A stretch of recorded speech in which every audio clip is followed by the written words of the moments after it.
မင်္ဂလာပါအပျော်တမ်းဝမ်းမန်းကီးဘုတ်တီးနီအပိုင်း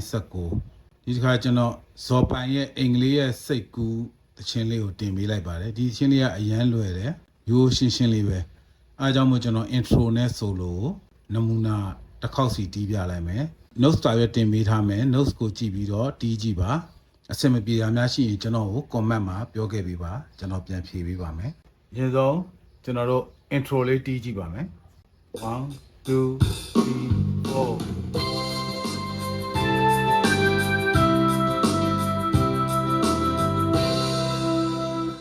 intro ကတော့ဒါလေးပါပဲကျွန်တော် solo လေးတစ်ချက်တီးပြမယ်1 2 3 4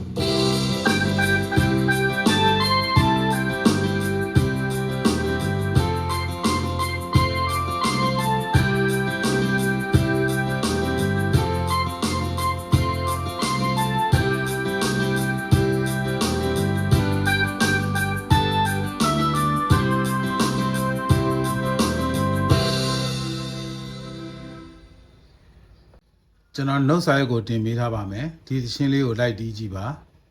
country အကျဲလေးနဲ့တန်ဖိုးကတော့86ပါအဆင်မပြေတာများရှိရင်ကျွန်တော် comment မှာပြန်ရေးခဲ့ပေးပါကျွန်တော်ပြန်ပြောပေးပါမယ်ကြည့်ရှုပေးတဲ့မိတ်ဆွေအားလုံးကိုကျေးဇူးတင်ပါတယ်ကျွန်တော်နောက်ဗီဒီယိုမှာပြန်ဆုံပါမယ်